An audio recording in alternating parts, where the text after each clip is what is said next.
레위기 17장에 들어가면 마찬가지로 새로운 단락이 지금 시작되고 있는 것을 우리가 보게 되어집니다.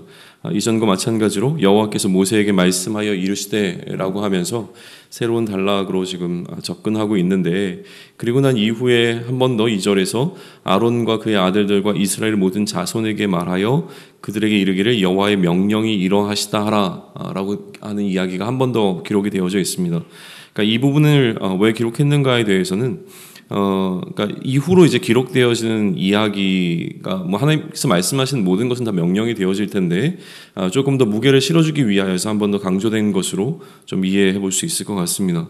그러니까 지금 하나님께서는 모세를 통하여서 뭐 이스라엘의 모든 백성들이 따라야 하는 하나님의 명령을 지금 설명해 주고 계시는데, 17장에 이렇게 하나님께서 주신 명령은 일반적으로 크게 두 파트로 나누어서 좀 이해 되어지는 것 같습니다.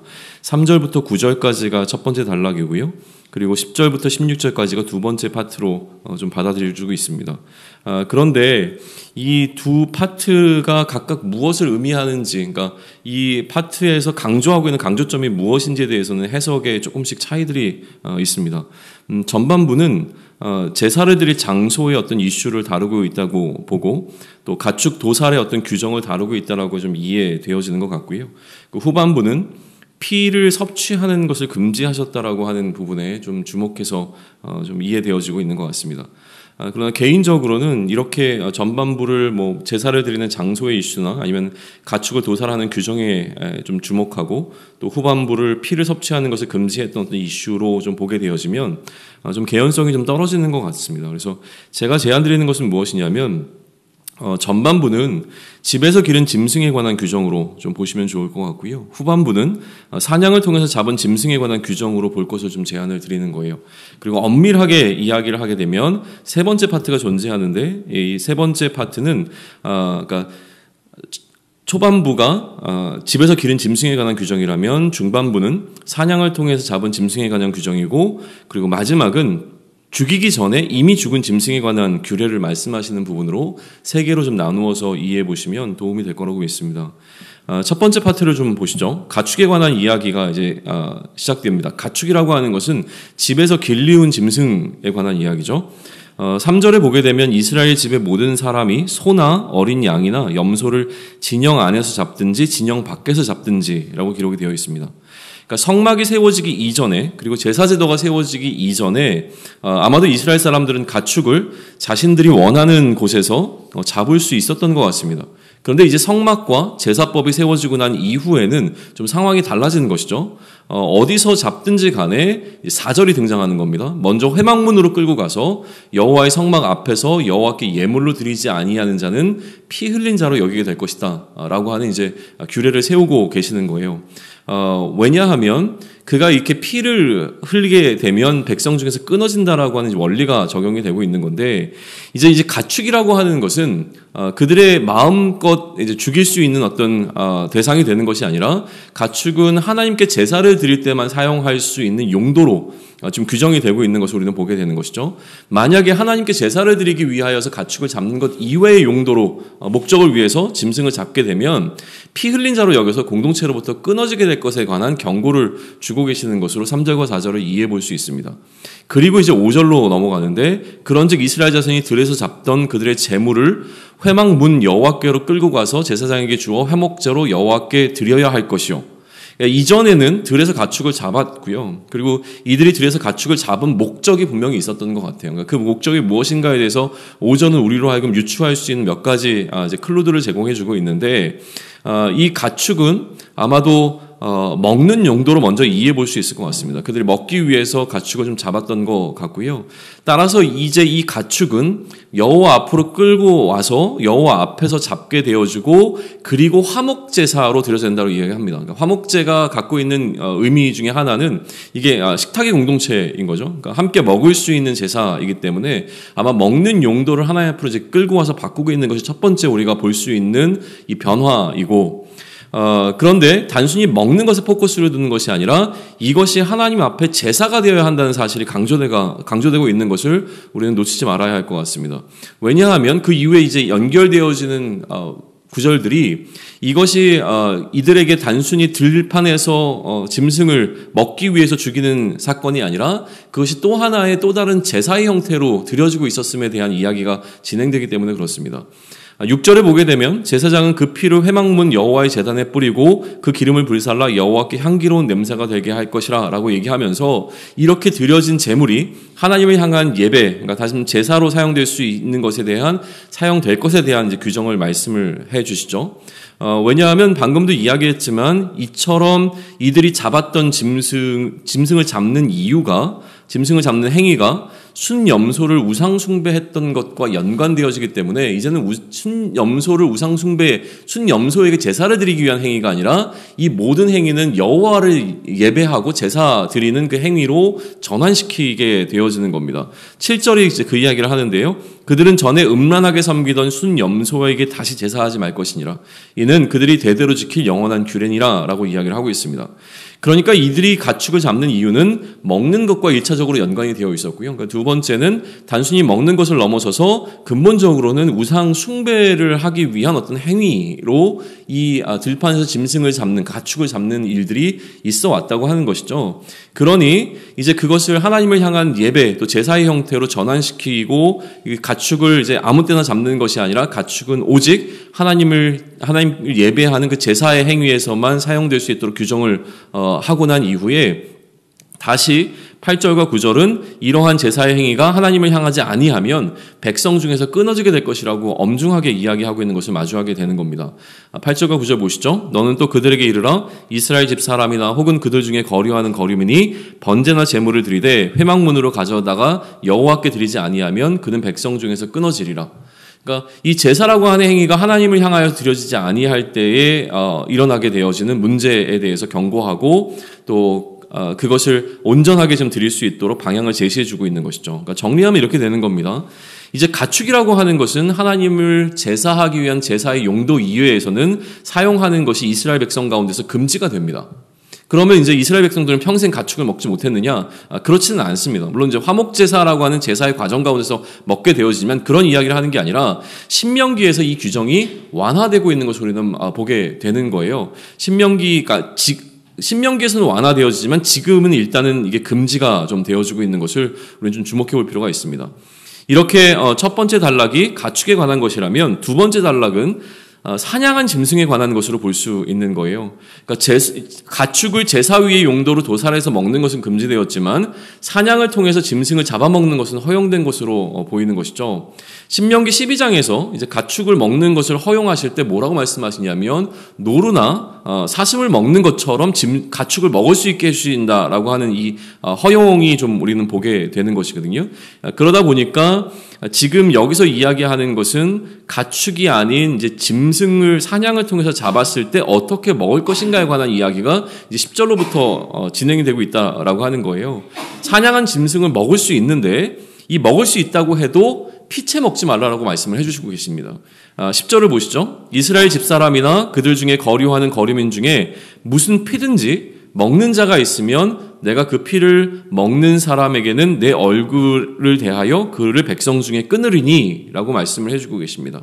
그러니까 피채 먹지 말라고 하는 이유는 육체의 생명이 피에 있기 때문이라고 하는 부분이고 그것을 설명하는 게 11절입니다. 11절도 보시죠. 육체의 생명은 피에 있음이라 내가 이 피를 너희에게 주어 제단에 뿌려 너희의 생명을 위하여 속죄하게 하였나니 생명이 피에 있으므로 피가 죄를 속하느니라 라고 기록되어져 있습니다. 그래서 지금 사냥한 짐승은 먹을 수 있지만 그 짐승의 피채 먹는 것은 그 짐승의 생명과 연결되어 있는 부분이기 때문에 이 부분을 이제 피할 수 있도록 그래서 누구도 피를 먹어서는 안 된다라고 하는 규정을 세우시고 말씀을 해주시는 것이죠. 그것은 단순히 이스라엘 백성들뿐만 아니라 그들 가운데 거하고 있는 거류민에게도 동일하게 적용되는 원칙이었다라고 하는 것이 12절에 기록이 되어져 있습니다. 그렇다면 사냥한 짐승을 먹을 때 그 피를 어떻게 할 것인가라고 하는 문제가 발생하죠. 그래서 거기에 대한 해설로 13절에서 이렇게 말씀을 해주시는 거예요. 만약에 먹을 만한 짐승이나 새를 사냥하여 잡거든 그러면 어떻게 해야 되냐면 그것의 피를 다 흘려버리고 흙으로 그것을 덮으라 라고 말씀을 하십니다. 그렇게 흘려진 피가 전부 다 제거된 그 짐승은 이제 먹을 수 있게 되어지는 것이죠. 그럼에도 불구하고 만약에 이 피를 먹게 되어지면 너희는 내 백성 가운데서 끊어지게 될 것이다라고 하는 또 엄중한 경고가 14절에서 주어지게 되어집니다. 그러니까 이게 중간 단락이 되어지는 것이죠. 첫 번째 단락은 가축을 도살하는, 또 가축을 죽이는 어떤 그 부분이 무슨 의미를 갖고 있는지, 어떻게 해야 되는지, 어떤 원리가 있는지에 대해서 말씀을 해주시고, 지금 두 번째 파트에서는 사냥한 짐승에 관한 이야기를 해주시고 계시죠. 그리고 마지막으로 이제 또 언급되어지는 것은 무엇이냐면, 이처럼 살아있는 가축을 죽이는 거나 아니면 사냥을 통해서 잡은 짐승을 죽이는 것과 별도로 이미 죽은 짐승의 경우에는 그럼 어떻게 할 것이냐는 거예요.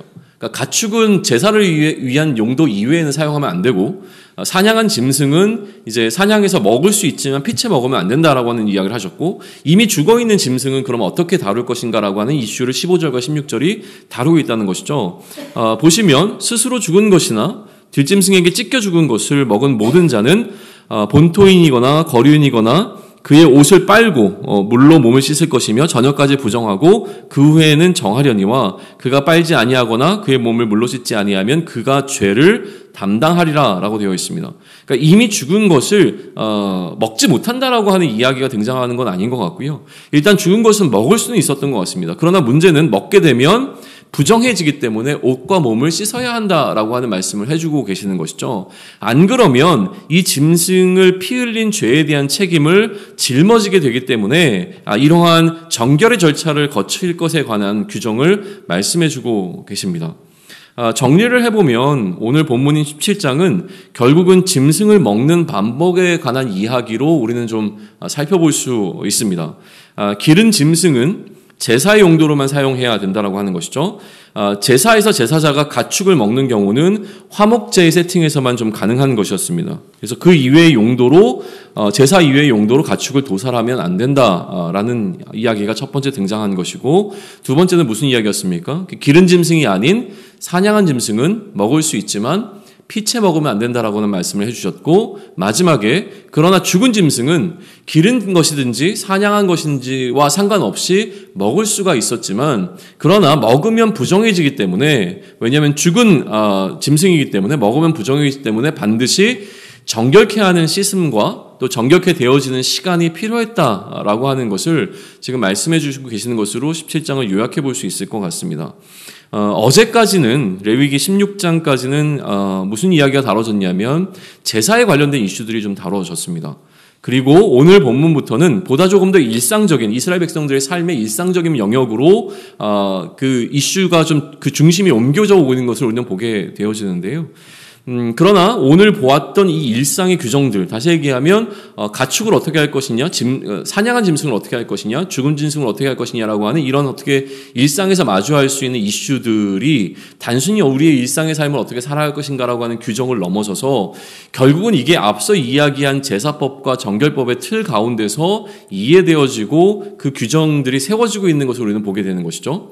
제물을 하나님께 드리는 용도로만 사용하라고 하는 것은 그 외의 모든 것이 금지되었다는 것을 의미합니다. 다시 얘기하면 제물을 하나님께 드리는, 가축은 하나님께 드리는 제물의 용도로만 사용하라고 하는 것은 다른 우상을 숭배하는 목적으로 짐승을 죽이지 말라라고 하는 이 금지 명령으로 포괄적으로 이해가 되어진 것이죠. 그러니까 이거는 예배의 대상에 관한 이야기를 지금 하고 있는 것입니다. 그리고 두 번째는 피를 먹지 말아야 할 것은 피가 가지고 있는 그 생명의 의미에 대해서 하나님께서 존중하고 그것을 우리가 보존할 것에 관한 이야기를 해주시는 것이고, 왜냐하면 그 짐승의 피뿌림을 통해서 속죄가 일어나기 때문에 이 피뿌림을 통해서 속죄된 자들이 다시금 그 피를 섭취하는 부분에 있어서 문제가 발생하는 것을 막아주시는 방식으로 이야기를 하시는 것이죠. 결국 이것도 제사와 연결된 규정 속에서 나오고 있는 규정입니다. 그리고 마지막에 죽은 짐승을 먹는 것은 정결법이라고 하는 부정과 정함이라고 하는 그 규정 가운데서 발생하게 되는 어떤 틀 속에 들어가 있는 내용입니다. 그러니까 지금 오늘 일상 속에서 마주할 수 있는 짐승을 먹는 이야기는 결국은 제사법과 정결법이라고 하는 틀 가운데서 조금 더 확대되어지고 있는, 이것을 우리 일상 가운데 어떻게 적용할 것인가의 문제로 다뤄지고 있는 것을 우리는 보게 되는 것이죠. 이스라엘 백성의 삶의 중심에 제사와 정결이라고 하는 이 두 가지 법을 통해서 하나님께서는 예배를 세우셨습니다. 그래서 예배자로 그들을 부르시고 예배자로 살아갈 수 있도록 제도를 만드시고 난 이후에 그 예배를 지금 그들의 일상 가운데로 확대해 나가고 있는 장면을 우리는 오늘부터 이제 보게 되는 겁니다. 그리고 이 원리가 단순히 짐승을 먹는 문제뿐만이 아니라 이제 가족 관계라든가 모든 영역 가운데서 어떻게 우리가 이 제사와 정결이라고 하는 부분을 우리 일상으로 끌고 갈 수 있을 것인가라고 하는 부분을 이제 레위기는 다루게 된다라고 하는 것이죠. 그러니까 예배 중심적 삶을 살아가는 방법을 알려주기 시작하는 부분으로 볼 수 있습니다. 그러므로 우리의 일상의 모든 행위들은 이러한 의미를 갖게 되는 것을 우리는 좀 묵상해 볼 필요가 있습니다. 우리의 일상의 모든 행위들은 단순히 반복되어진 어떤 행위들이 아니라 결국 하나님을 예비하기 위한 어떤 예전적 의미를 가지고 있는 것으로 우리 삶을 바라볼 수 있는 시선의 변화가 좀 필요해 보인다라고 하는 거예요. 그러니까 우리는 끊임없이 고민해야 하는 것이죠. 나의 모든 삶의 순간이 예배적 의미를 갖고 있어야 하는 겁니다. 우리가 이전에 이제 에베소서를 살펴보는 과정 속에서 보았던 것은 무엇이냐면 예배자의 어떤 모습을 이야기하시면서 서로 시와 신령한 노래를 화답하고 또 그 가운데서 찬양하고 감사하라고 하는 그 말씀을 주신 이후에 공동체 예배에서 가장 마지막에 무슨 말씀을 하셨냐면 피차 복종하라는 말씀을 주셨어요. 그러니까 결국 그 모든 행위들이 우리로 하여금 예배자의 모습이 어떠해야 되는가라고 하는 것을 알려주시고 난 이후에 놀랍게도 그 다음에 어떤 이야기로 바울은 이야기를 끌고 갔었냐면 피차 복종이라고 하는 공예배에서 드려지게 되는 서로를 향한 태도가 결국 우리의 일상의 삶 가운데서 어떻게 적용되는가라고 하는 적용의 문제를 다루면서 남편과 아내의 이슈, 그리고 부모와 자녀의 이슈, 상전과 종의 이슈라고 하는 우리가 일상 속에서 마주할 수 있는 어떤 상황 가운데 피차 복종이라고 하는 이슈가 어떻게 우리의 삶 가운데로 흘러들어가 우리의 삶이 예배가 되어줄 수 있는가? 남편이 아내에게 대하는 그 태도가 어떻게 하나님을 향한 예배가 될 수 있는가? 부모가 자녀를 향한 태도가 어떻게 하나님을 향한 예배가 될 수 있는가라고 하는 설명을 했던 것과 마찬가지로 오늘 레위기는 앞서 제사법과 정결법이라고 하는 이 모든 법을 통하여서 우리가 하나님 앞에 어떻게 예배자로 설 것인가라고 하는 이슈를 다뤘다면 이제는 그 예배자로 서는 우리의 삶의 중요한 원리가 우리의 일상 속으로 어떻게 파고 들어가서 우리의 일상의 삶의 모든 영역들이 하나님을 향한 예배와 연결되어질 수 있겠는가라고 하는 부분을 우리에게 알려주고 있다라고 하는 거예요. 그래서 그 첫 번째로 지금 등장하고 있는 것은 무엇이냐면 우리의 먹는 문제 가운데서 짐승을 먹는 문제를 어떻게 하나님을 향한 예배와 연결시킨 것인가라고 하는 모델을 우리에게 좀 제시해 주고 있는 것이죠. 그러니 우리의 삶의 중심에 예배가 놓여야 하는 것은 분명합니다. 우리는 그것을 위해서 부름을 받았고요. 그렇기 때문에 예배자로 살아가는 우리들의 일상은 결국은 우리 중심에 놓여있는 이 예배자의 원리에 영향을 받을 수밖에 없습니다. 우리의 삶의 중심에 하나님을 향한 예배를 위치시키고 이 예배가 우리의 모든 삶으로 확장되어져 가도록 힘쓰는 오늘이 되기를 소원합니다. 아멘.